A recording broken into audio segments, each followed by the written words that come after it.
E a propósito deste dia do farmacêutico, a nossa convidada Filipa Duarte Ramos, farmacêutica e epidemiologista, e que ganhou recentemente o Prémio de Investigação Científica atribuído pela Ordem dos Farmacêuticos. Muito obrigado pela presença. É um trabalho que se baseou nesta doença hereditária e rara, conhecida comumente como doença dos pezinhos. Para quem está lá em casa e não tem muito a consciência do que é que se trata, estamos a falar de uma doença que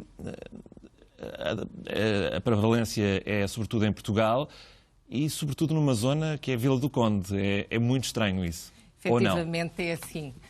Boa tarde, Miguel. Obrigada pelo convite para estar aqui. De facto, a paramiloidose, ou doença dos pezinhos, como é habitualmente conhecida, é uma doença que Portugal, apesar de ser um país em que somos poucas pessoas, tem aqui o maior foco de doentes. A doença foi descrita pela primeira vez em Portugal por Quirino de Andrade nos anos 50 do século passado e estava confinada efetivamente à zona norte e principalmente ao norte litoral. Portanto, a doença foi descrita pela primeira vez na Póvoa do Varzim e na Vila do Conde.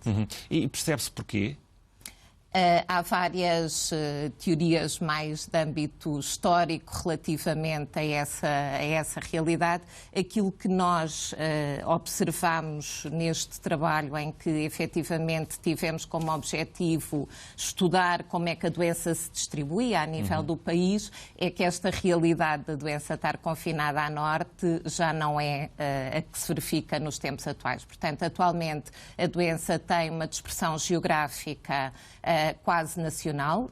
Temos uma elevada percentagem de concelhos a nível nacional com doentes, havendo efetivamente e mantendo-se a concentração a norte, nestas zonas que já falámos e também na zona de Pampilhosa da Serra. E atinge sobretudo os jovens. Conseguiram perceber a razão de, sobretudo, serem jovens ativos as vítimas desta doença? Bom, Miguel, este trabalho é um trabalho de epidemiologia, ou seja, nós com este trabalho tivemos como principais objetivos caracterizar a distribuição da doença pelas pessoas afetadas por ela e também a nível geográfico, como já falei. Não estudamos aqui os chamados determinantes de doença, mas aquilo que se sabe e que a literatura também mostra é que Portugal, tal como o Japão, tem doença com um início, caracteriza-se por um padrão de doença com um início jovem. Efetivamente, a idade média de diagnóstico dos doentes ronda os 30 anos. Portanto, são pessoas em idade ativa, esta doença vai provocando um degradar progressivo das condições do doente e da qualidade de vida do doente. Pode ser mortal.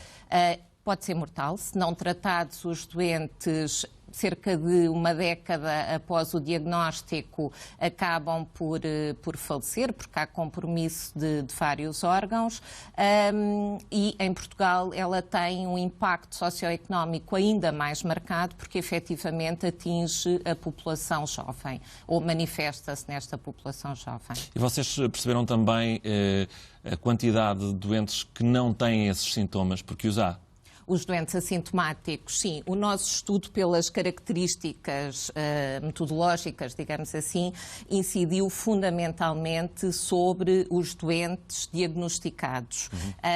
Portanto, aquilo que nós sabemos de uma forma geral é que, e é verdade para a paramiloidose, mas também para uma série de outras patologias, é que muitas vezes os doentes que têm sintomas e que têm queixas são a ponta de um iceberg que pode ser maior ou menor depois para baixo d'água, mas o nosso estudo incide principalmente sobre doentes sintomáticos, em que efetivamente aquilo que se vê neste momento, há 2 tratamentos disponíveis para a paramiloidose.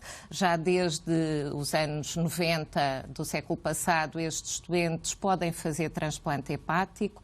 com todas, enfim, as limitações do transplante hepático, designadamente a nível de dadores e de órgãos disponíveis, o transplante hepático atrasa a doença, mas não a trava propriamente completamente. E mais recentemente, em 2012, foi lançado para o mercado um medicamento, esse sim, com a capacidade de atrasar a progressão da doença, e estão outros medicamentos em estudo. Mas esta informação que vocês recolheram é muito importante precisamente para a investigação e para o combate à doença. Que tipo de informação é que os clínicos não dispunham até agora? Bom, este trabalho foi um trabalho que, eu devo-lhe confessar, me deu um prazer muito particular estar envolvida nele, porque é um trabalho que nasce da tese de doutoramento de uma colega nossa, da mestre Mónica Inês, que está a fazer o doutoramento dela no IMM, na Faculdade de Medicina da Universidade de Lisboa. A equipa de investigação conta com as médicas responsáveis pelos centros de referência a nível nacional.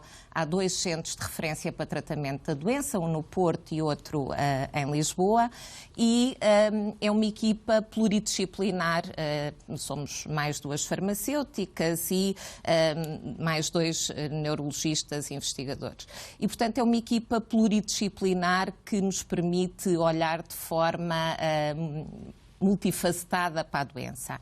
O que é que havia de conhecimento da doença a nível nacional? Os dados que existiam eram a nível da região norte e era uma fotografia já antiga, era uma fotografia com cerca de 20 anos. Portanto, não só era uma fotografia, digamos assim, só de meio corpo, como, para além disso, era uma fotografia que também já estava com falta de nitidez. Nós, com este estudo, aquilo que conseguimos foi, de facto, ter a fotografia a nível nacional, perceber no país quem são estes doentes, onde é que eles se distribuem, onde é que estão e com dados atualizados. E, efetivamente, aquilo que se percebe é a tal alteração do padrão usualmente conhecido da distribuição a norte, portanto, isto já não existe neste momento, a distribuição é uma distribuição nacional. Nós temos 2013 doentes e poderemos dizer, bom, não são muitos, é um por cerca de cada 4.000 habitantes. É verdade, ela é uma doença rara.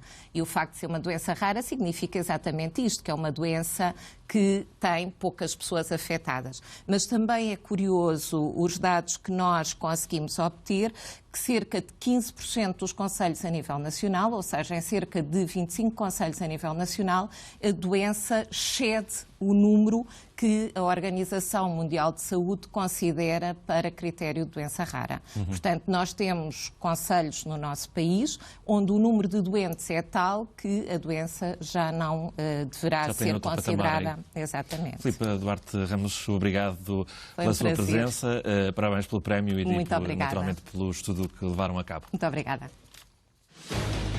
E agora